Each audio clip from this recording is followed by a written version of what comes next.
بيتر ايرفينج. معايا ان شاء الله. طيب تحب تتفضل دكتور عمرو؟ انا موجوده. موجود يا بيه. مساء الخير دكتور عمرو. ربنا يخليك يا بيه واساتذتنا. اهلا وسهلا. انفسنا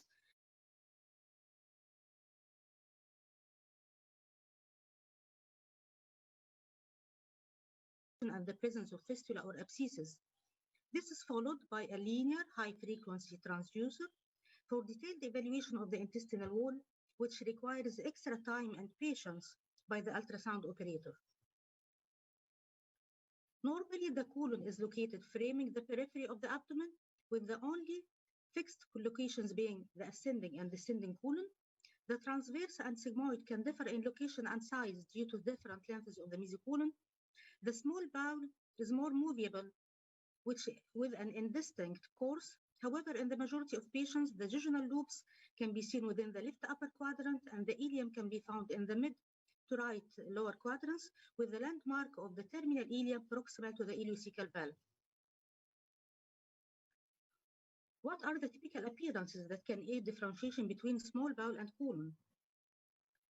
Colon is often easily characterized by its larger caliber and is typically filled with gas and stool, giving it a hyperechoic appearance. Colon can also be recognized with the visualization of rostral folds. This is the typical normal appearance of a normal colon. Small bowel can be characterized by its typically smaller luminal caliber. The jejunum, which is mainly located in the left upper quadrant, contains more valvular connivence than the ileum, which is more located in the right lower quadrant. Another feature to aid differentiation is the presence of peristalsis in the small intestine, which is not typically seen in the colon on ultrasonography due to its slower peristaltic movement. The bowel wall is made of distinct sonographic layers. Hyperechoic layer 1, which corresponds to the interface between the mucosa and the lumen, and it is not a part of the actual GIT. The hypoechoic layer 2 corresponds to the mucosa. The hyperechoic layer 3 submucosa. The hypoechoic layer 4 muscularis propria, and layer 5, which is a hyperechoic serosa. Again, the bowel wall layers from inner to outer.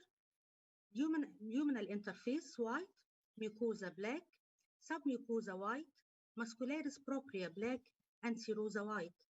This is so important to diagnose this feature for interpretation of the bowel. This is called the gut signature or the bowel stratification. It is usually normal in inflammatory position in inflammatory conditions. However, it may be lost in severe active inflammatory or long-standing inflammatory conditions and in neoplastic conditions. When a high-frequency probe is used, these middle three layers, which is the deep mucosa, the submucosa, and musculosa, and the muscularis propria, always clearly visible, as here in this figure. The submucosa loosely connect the mucosa with the muscularis, and during contraction, the submucosa can be seen to follow the mucosal folds. After drinking water, the mucosa and submucosa are stretched and unfolded. Because of this, the patients are also asked to drink water before scanning. Here, the second bowel loop with preserved stratification. Here, there is in a long-standing inflammation, as we said, and neoplastic conditions, there is loss of stratification. Measuring the bowel wall thickness with ultrasonography is difficult because thickness changes with peristaltic movement. As we see here in this figure, we measure the bowel wall thickness during peristalsis. There is a marked difference here. It's about 3 millimeter, and here is about 5.5 millimeter. While compression, it's more accurate. Here, this figure during mild compression, and here during moderate compression. Measuring during moderate compression is usually accurate. It should be in normal conditions up to 3 to 4 millimeter in the small intestine and up to 4 to 5 millimeter in the colon. Also, normal intestine is compressible and soft, Rigidity may be seen also in inflammatory conditions due to fibrosis and also in neoplastic conditions. The rigidity of bowel wall can also be determined using ultrasound new technique, which is ultrasound elastography, which measures the stiffness of tissue. Fibrotic lesions may appear stiff and inflammatory lesions soft using elastography, which can help to characterize intestinal lesions and has been correlated with endoscopic findings. Assessment of wall vascularity with color Doppler requires visualization of the low velocity vessels requiring a lower pulse repetition frequency, where healthy bowel typically contains 1 to 2 vessel signals. Contrast enhanced ultrasound using special ultrasound contrast media, which are injected intravenously, improve the accuracy of Doppler ultrasound in evaluating bowel wall vascularity. It has been shown to be useful in the assessment of disease activity and may help to distinguish inflammatory from fibrotic structures. It doesn't require specific expertise, and its use in inflammatory bowel disease is increasing. Assessment of the intestinal assessment include assessment of the mesentery, omentum, and lymph nodes. Assessment of the mesentery involves evaluating the clarity, size, and location. Regional mesenteric lymphadenopathy can be useful in the assessment of histological conditions or suggest past or ongoing inflammation or malignant disease. Crohn's disease. As we all know, it is a chronic inflammatory bowel disease that involves many different parts of the GIT from the mouth to the anus, although ileocolonic involvement is the most frequent. It involves all layers of the intestinal wall. In 30 to 40% of patients, only the small intestine is affected, 90% of which present with involvement of the terminal ileum, and 40 to 55% of patients present with ileal and colonic localization. So, ultrasound examination should always involve a precise scanning of the ileocecal region. It should also include evaluation of the sigmoid colon, followed by assessment of the other parts of the colon, and a search for disease landmarks in the remaining part of the small intestine. What are the bowel ultrasound parameters usually assessed in patients with a suspected Crohn's disease? These parameters are bowel wall thickness, bowel wall pattern, vascularization, abdominal free fluid, mesenteric lymph nodes and mesenteric hypertrophy, stenosis, fistulas, or abscesses.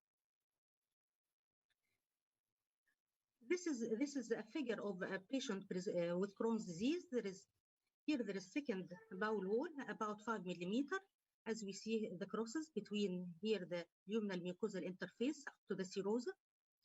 And in another patient with active Crohn's disease with diarrhea and abdominal pain, there is also thickening of the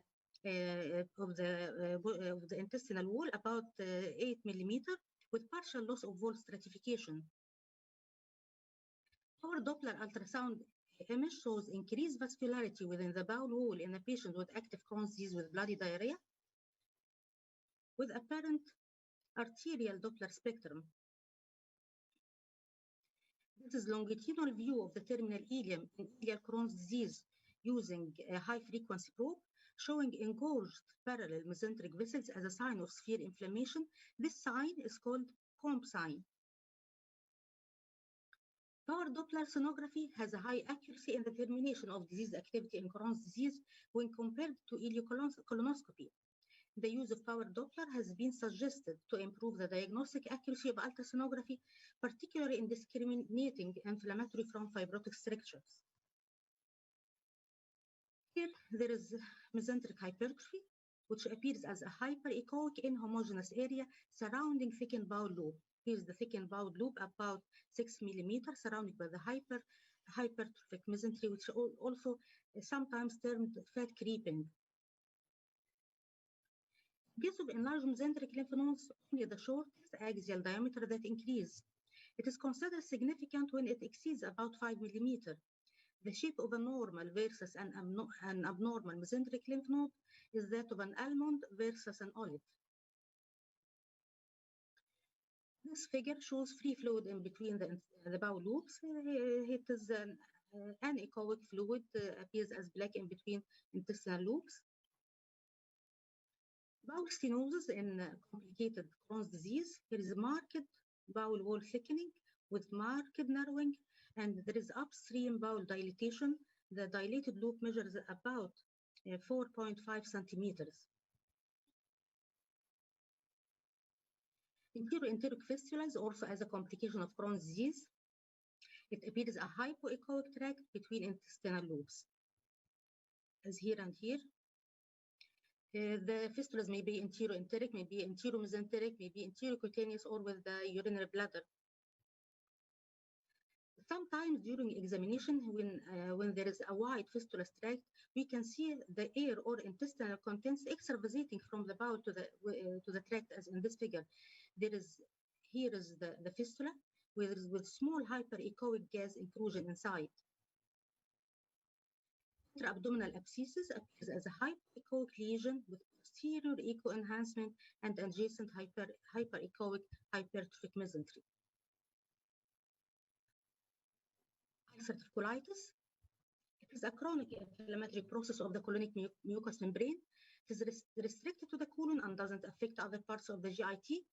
When the inflammatory process is restricted to the rectum, it cannot always be visualized by ultrasound because of the pelvic location. Although the pathological process in ulcerative colitis is restricted to the mucosa, bowel wall thickening is also a characteristic ultrasound feature of this disease. Bowel wall stratification is preserved in most of the patients due to the superficial pattern of the disease. Here is a sagittal sonogram of the descending colon, reveals only subtle thickening of the bowel wall about 4.2 millimeter. There is thick submucosa between crosses with preserved stratification of the wall and the normal ecotexture of the adjacent mesenteric fat. Longitudinal segment of the colon here shows loss of rostra, which is nearly flattened. Color Doppler of the affected colonic segment showed mild increase in vascularity with thickened wall and preserved stratification. In another patient, cross-sectional image of the sigmoid shows hyperechoic thickening of the submucosa. This is the corresponding endoscopic view of the same patient during the same week. The degree of wall thickening depends on the disease severity and can be normal in the phase of remission. Bowel wall thickening is frequently found in the left iliac fossa, and it spreads continuously and regularly along the colon in the proximal direction. Other possible ultrasound findings are lack of hostrations, enlarged mesenteric lymph nodes in the vicinity of the affected area, and presence of pseudopolyps in the intestinal lumen. In contrast to Crohn's disease, the thickening of the bowel wall in ulcerative colitis is mostly proportional, and stratification of the bowel wall is usually preserved. Hyperechoic thickening of the submucosa reflects edema during active inflammation. However, during severely active ulcerative colitis, extramural signs of inflammation such as fibrofatty proliferation, ascites, or even mesenteric streaks might be determined in specific situations, even though ulcerative colitis is usually restricted to the mucosal site. Toxic megacolon should be taken into consideration when the bowel wall is thinner than 2 millimeters and the lumen of transverse colon is wider than 6 centimeters. Intestinal ultrasound is a good follow-up method during the clinical course of the disease, also used for evaluation of the response to therapy and helps to avoid frequent endoscopies. Conclusion remarks. Intestinal ultrasound is becoming a useful tool for the diagnosis and assessment of the activity and complications of inflammatory bowel disease. Being a method of high sensitivity and specificity, it is also non-invasive, radiation-free, inexpensive, and can be repeated many times. Technical progress allows the use of ultrasound machines that provide very accurate imaging of all the GIT. The performance of the intestinal ultrasound can be improved by the use of intraluminal or intravenous contrast media. However, the method remains limited, mostly because of the lack of awareness and lack of expertise. This method is highly operator dependent. It requires great experience. This is the reason why it is still underutilized in many countries due to the lack of training centers. However, these methods are gaining popularity every year and hopefully will be available for application in every gastroenterology unit in the near future. Thank you. Thank you, Dr. Iman, for your nice presentation and restriction to time. بس عايز اسال حضرتك راديولوجيست؟ ايوه انا راديولوجيست في مركز جراحه الجهاز الهضمي في المنصوره. تمام دكتور ايمان. دكتور عمرو احنا عندنا place for one question ولا shall we introduce the second speaker؟ دكتور اسامه؟ لا توكل على الله، احنا الوقت عشان الراجل متواجد كمان ساعه. انا شايف دكتوره هدى معانا. دكتوره هدى ممكن حضرتك تقدمي السكند سبيكر؟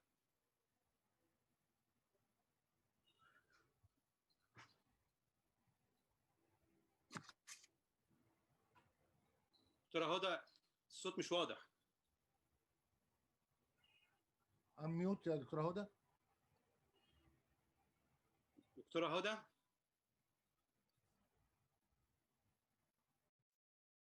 طيب تقدم انت وبعدين نكون عرفنا نوصل للدكتوره هدى. تقدم اللاست سبيكر. السكند سبيكر دكتور اسامه. أيوة. We have now Dr. Tamer Elbaz from Cairo University. Dr. Tamer has a very good experience in capsule endoscopy. He will present capsule endoscopy in inflammatory bowel disease. اتفضل دكتور تامر. تمام سعادتك. انا البرزنتيشن عندي مش واضحه. لحظه.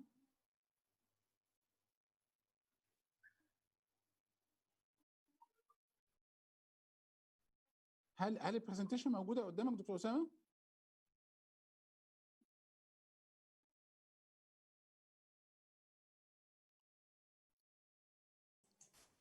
السلام عليكم. تمام كانت موجوده برزنتيشن بس انت شلتها. دلوقتي البرزنتيشن موجوده هنا دلوقتي؟ لا. اوكي لحظه واحده بيه.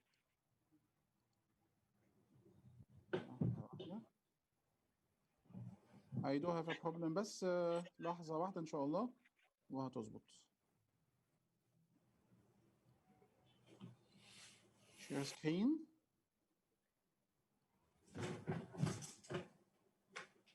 هل البرزنتيشن دلوقتي موجوده؟ لا لسه. في مشكله عندي تكنيكال. لحظه واحده. لسه ما ظهرتش مش كده؟ اوكي.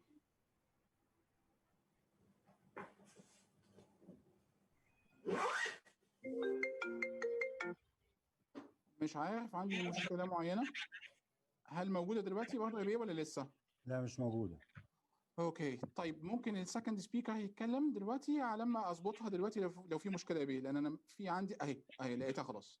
يس اوكي.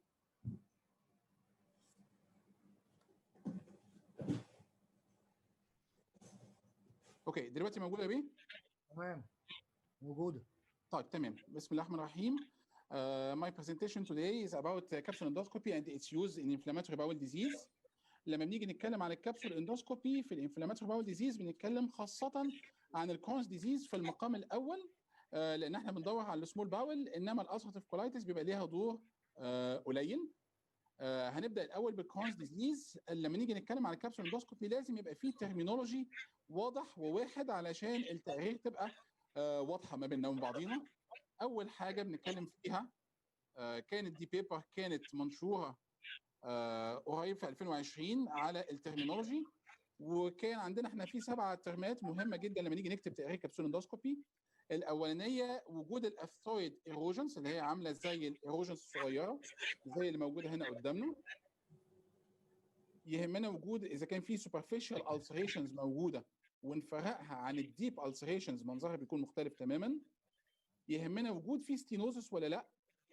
الناروينج وساعات بيكون مشكله بالنسبه لنا طبعا ان الكبسوله تباس ولا لا. هل في عندنا اديمه ولا لا. وممكن نشوف في اخر صوره منظر الاديمتس فيلاي هنا شكلها واضح جدا.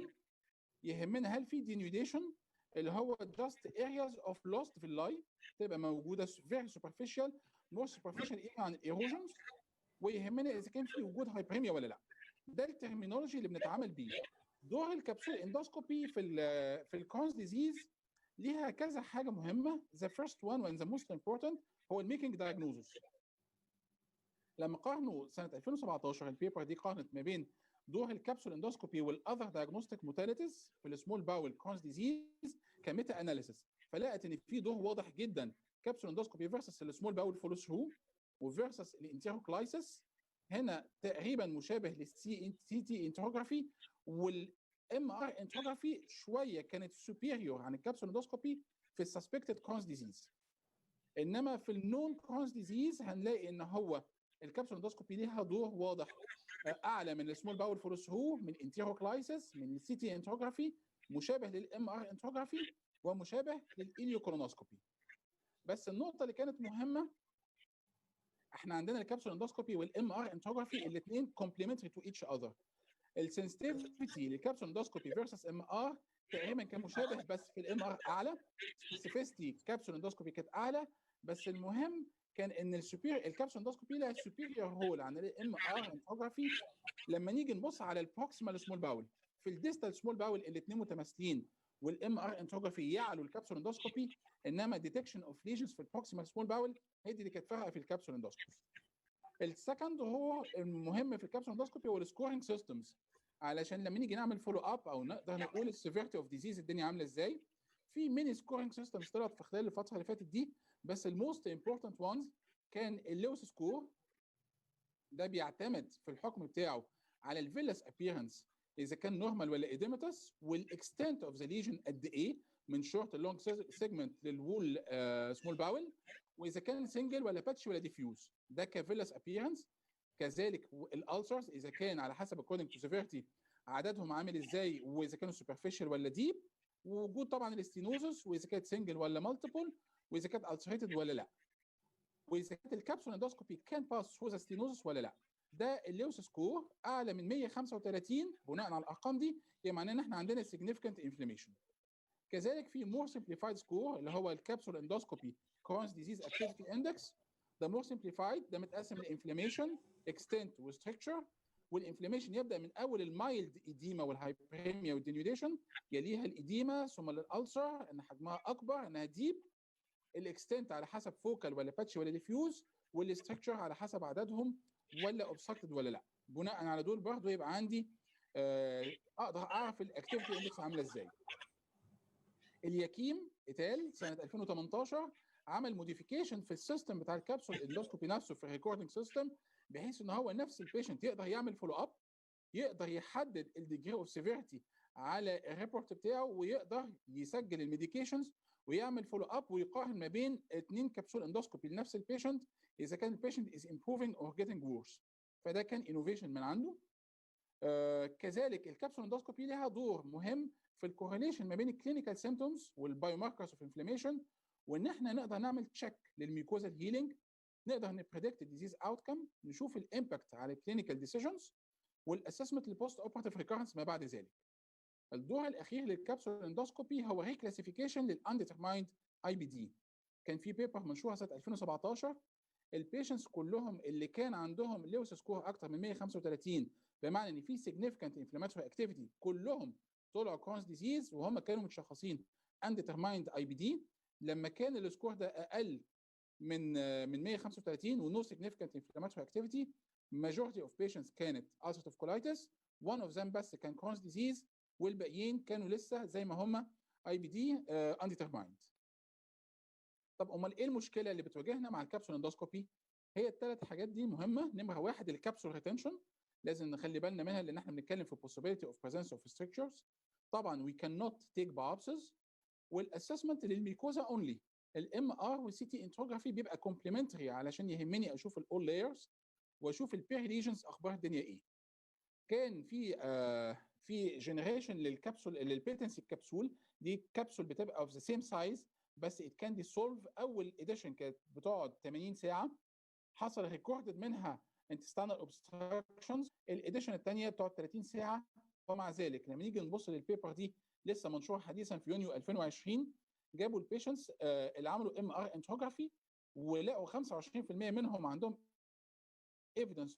البيتنسي كبسول كملت في 34 من ال 37، يعني كانها بتقول لا مفيش ايفيدنس اوف ستركتشر في البيتنسي كبسول، وكونفيرمد الدايجنوزس في 19 منهم. ومع ذلك من ال 19 16 واحد الكبسول اندوسكوبي ريموفد ات ذا تايم اوف كولونوسكوبي.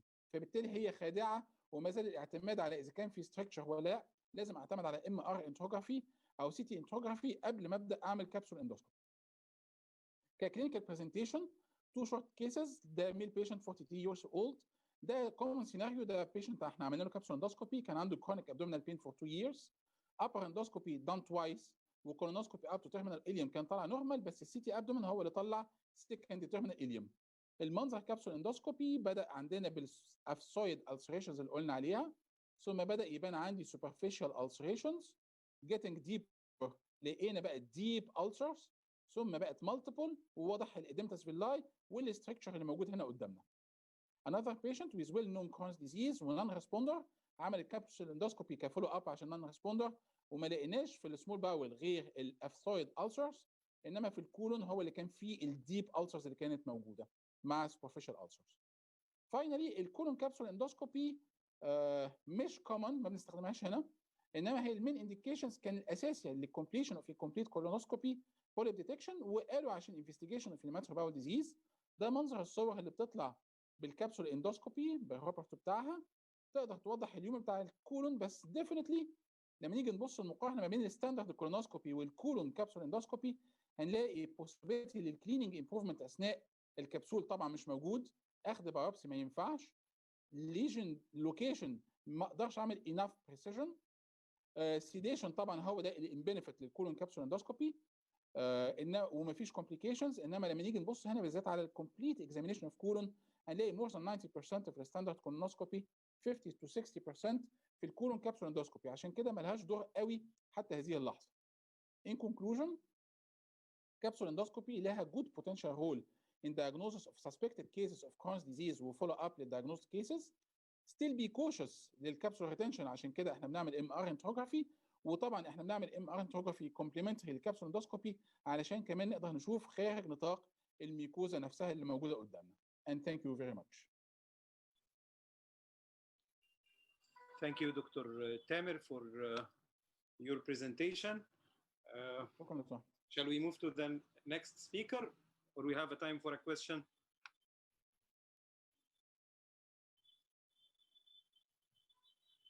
دكتور عمرو؟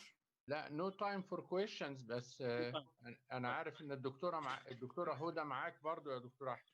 ما هو انا المره اللي فاتت طلبت الدكتوره هدى تقدم بس الصوت ما كانش واضح. دكتوره هدى حضرتك سامعانا؟ طيب لو كان في امكاننا برضو، انا عارف الدكتور محمود، والدكتور محمود اللي هيقدم الحلقه الجايه راجل فاضل وجميل وانا بحبه، برضو هنبقى كونفاين لل 15 دقيقه. لو كان في امكاننا نتكلم انجليزي يبقى كويس. اوكي.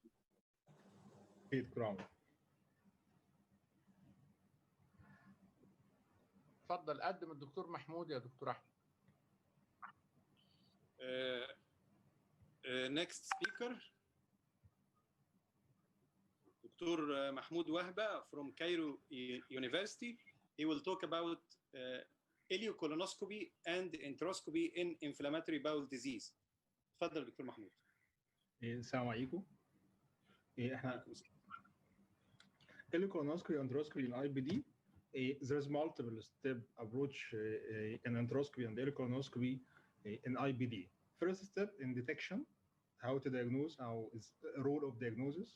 The second step, characterization of IBD, even Crohn's or ulcerative colitis, assess severity, rule out other disease, rule out complication, first lab presence of other lesion, and role in treatment and endoscopic treatment and endoscopic role. And a last step is follow-up and surveillance for dysplasia. A role of enteroscopy and colonoscopy, both of them, in detection, when to do diagnosis for the suspected case of Crohn's disease, ileocolonoscopy and biopsy from terminal ileum as well as each chronic segment to search for microscopic evidence of Crohn's disease. And these are the first procedure to establish diagnosis of Crohn's disease, ileocolonoscopy with biopsy. But in ulcerative colitis, there is no gold standard for diagnosis. It's collective data from clinical and laboratory and imaging and endoscopic parameter. The main issue in ulcerative colitis is to rule out infection and other possibility of bleeding rectum. But repeated endoscopy may be necessary in ulcerative colitis to confirm and rule out other triggering factors. All newly diagnosed Crohn's disease should go underwent a small bowel assessment. Even small bowel by small bowel ultrasound, by MRI enterography, by cross imaging, capsular endoscopy. But all cases of Crohn's disease should be screened for small bowel lesion. As a co-statement, in patient with negative endoscopy and suspicious of Crohn's disease in MRI or small bowel capsule, device enteroscopy may be performed if diagnosis need to be confirmed endoscopy. So when we have patient with Crohn's disease, should go with cross imaging, CT enterography, MRI enterography, small bowel, we have to rule out and to get proper diagnosis and proper localization if there is other small intestinal infection on Crohn's disease or not. This step can be done through ultrasound, CT, MRI, capsule, but biopsy may be needed to confirm was enteroscopy and biopsy. Balloon-assisted enteroscopy can be used for diagnosis and evaluation or even endoscopic intervention both through the small bowel as ECHO recommend. There is no contraindication to use enteroscopy, balloon-assisted, or even device-assisted spiral enteroscopy in patients with Crohn's disease. But and also ECHO recommend in 2018 before de-escalation or withdrawal of maintenance therapy in IBD, it is necessary to assess disease severity using combination clinical and biochemical, endoscopic, and or cross-section imaging may be needed before withdrawal or up escalation or up down or change your protocol. You have to assess with cross imaging for small bowel. Maybe endoscopy needed in this case. A patient preparation and basic technique, balloon-assisted enteroscopy, transoral or transanal. Now we are going transoral fasting for at least 12 hours and avoid liquid consumption for the last 4 hours. However, standard protocol preparation for colonoscopy is needed when we go through retrograde examination, transanal examination. Echo diagnostic echo recommendation conventional endoscopy is essential for diagnosis and monitoring in IBD. Patient experience and acceptance must be considered. When we have patient refuse enteroscopy or refuse advanced imaging, we can go through other alternative, but we need biopsy, we need to assess, we need to interfere with stenosis, we have to go through the enteroscopy. Sedation, propofol-based deep sedation, and CO2 insufflation is recommended. Bowel preparation with a split dose of polyethyl glycol based purgative is recommended for enteroscopy and colonoscopy in patients with IBD.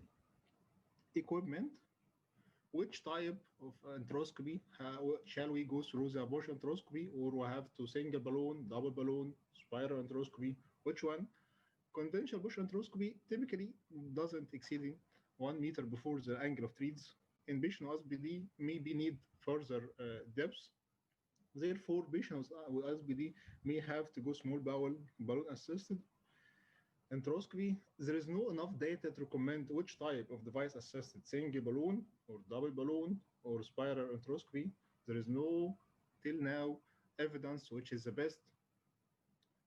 Every modality has its advantage and disadvantage, but most of them are safe and effective till now. There is no head-to-head comparison for this issue. Safety of balloon-assisted enteroscopy in small bowel is relatively safe, and there is few case report of complication. Even in therapeutic case with dilatation or injection, there is slight higher incidence of complication, 1.7%. Diagnosis of challenging case is very common. We have a lot of cases, massive delay in diagnosis because it is hidden lesion and a small bowel, injunction, and ileum. This is one of this case. The 37-year-old man reported chronic abdominal pain for than 2 years. After several study, upper free, lower free, calprotect slightly high, patient underwent abdominal ultrasound, revealed small bowel thickening. A single balloon enteroscopy was done and confirmed cobblestone with multiple superficial and deep ulcers, hyperemia, and severe affection. Balloon enteroscopy may be also used to reveal chromoendoscopy and to assess dysplasia. There is typical feature of enteroscopic finding. There is ulcer, deep ulcer. There is maybe we confused or we confronted with malignancy, malignant structure, adenocarcinoma on top of Crohn's. So enteroscopy may be need in diagnosis. We can accidentally discover advanced stage of IBD. After diagnosis and detection role of enteroscopy and colonoscopy, second step is characterization. How is the patient? How it's severe? There is complications, there is other lesion. So the second rule of endoscopy is to assess patient severity. And there is several modality of scoring system. I don't go through the detail. Example, Mayo score for ulcerative colitis. 0 is normal, mild, scoring 1. There is mild erythema, absent or diminished vascular pattern. Moderate, score 2, marked erythema, absent of vascular pattern. Friability is which is bleeding on touch, very mild. There is no ulceration. Severe form, the marked multiple ulcer with spontaneous bleeding. For endoscopic scoring for ileal colon, there is multiple scoring system. Crohn's disease endoscopic index of severity. It is mainly used in clinical trial. A commonly used simple endoscopic scoring for Crohn's disease, and is depend on 4 parameters. First one is size of ulcer. Is there a size less than 5 milli or 5 to 20 milli or more than 20 milli. Score 1 for abscess ulcer, very small ulcer, plus 1, 2, 3, 4, 5 milli. More than 5, but till not exceeding 20 is score 2. Score 3 for very large ulcer, as in above 1, and in the first picture on the right. First parameter is size of ulcer and ulcerated surface. How much colon is ulcerated? Less than our ileum is ulcerated. Less than of the surface, less than 10% of the ileum, if air surface is affected, is scoring 1. If the surface ulcerated surface of the area of the ulcerated surface between 10 to 30, the score 2. If there is marked ulceration or extent occupying more than 30 of the ileum, the patient is scoring 3. Your first size of ulcer, second is ulcerated surface, third is affected surface. Affected surface rather than ulcer, hyperemia, erythema, loss of vascular pattern, cobblestone, stricture, any form of affection of endoscopic finding. If this is less than 50, is the score 1, more than 50, 50 to 75, more than 75. And there is presence of narrowing, can be buzzed, can't be buzzed, is narrowing, ulcerated narrowing, non-ulcerating buzzed. This is a simplified endoscopic scoring system of Crohn's disease, and it's mainly used for follow-up and assessment of chronic severity. Endoscopic finding of the small bowel using enteroscopy, we maybe find, as Dr. Tamer Elbaz already said, abscess ulcer, superficial ulcer, cobblestone, deep ulcer, stricture, fistula, and neoplastic lesion may be found adenocarcinoma or lymphoma. Endoscopic severity of small bowel, similar to the capsule endoscopy scoring system, near similar. If there is absent, if there is no lesion, 1 is a minor erythema or just minor ulcers. If ulcer less than 20 milli is scoring 2, more than 20 milli scoring 3. If there is stenotic significance with inflammation, scoring 4. The first step is treatment.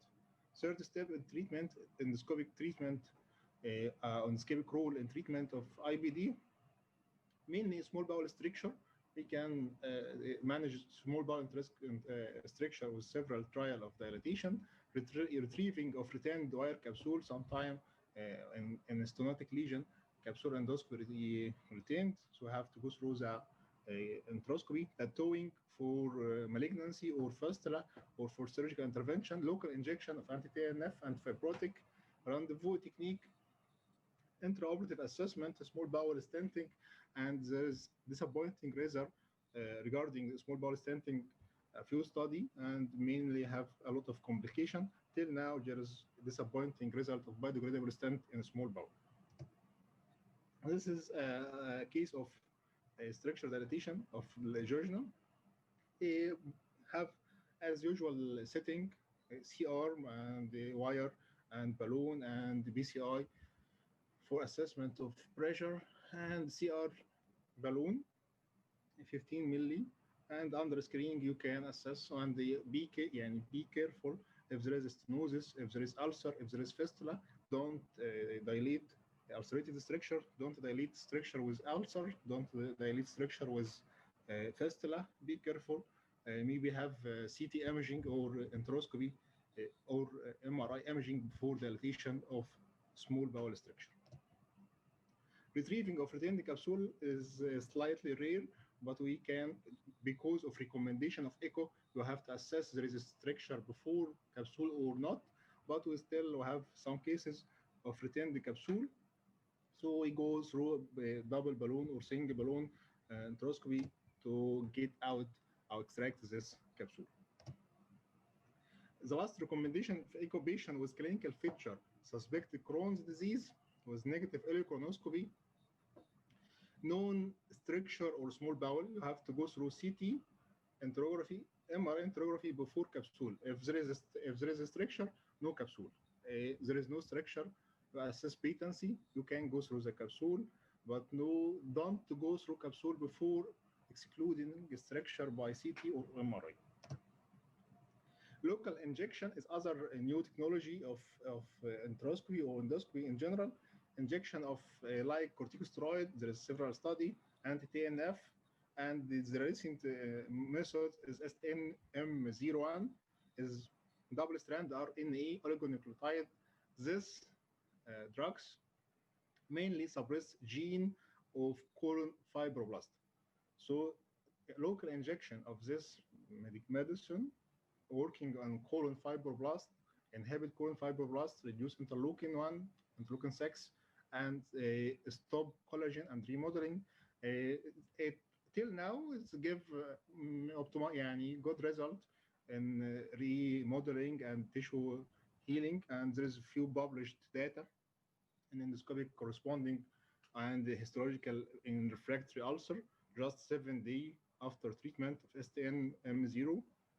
The first picture, A, the before injection, and B is after injection. They are promising data, but till now under trial. Last step of endoscopy and enteroscopy is to follow up.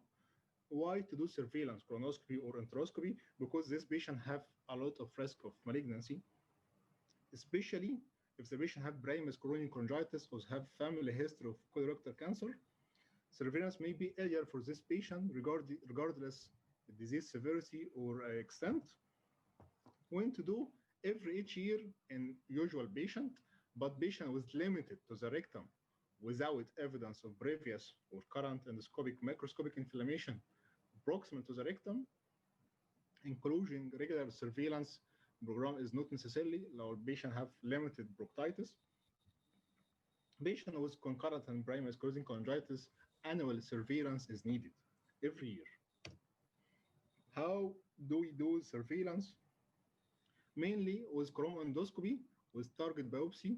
If there is no chromoendoscopy, there is no target biopsy. Protocol echo recommend quadrantic biopsy every 10 centimeter and target biopsy from any visible lesion. If there is high definition colonoscopy and there is chromoendoscopy, it suggests rather better result rather than white light colonoscopy. Mostly 80-90% agreement on this recommendation. Enteroscopy is safe. There is no little reported case of undiagnostic issue. Mainly complication or perforation was noticed with intervention and balloon dilatation or injection. In conclusion, enteroscopy and colonoscopy have a best rule for detection and diagnosis of Crohn's disease, also needed in diagnosis of ulcerative colitis and characterization and exclude other malignancy, exclude other finding and characterization and severity. There is several types of scoring, endoscopic scoring system to follow up. Treatment, there is a role in treatment, in endoscopic treatment, endoscopic dilatation. And last is follow-up. Thank you. شكرا دكتور محمود for a very elegant and illustrated presentation.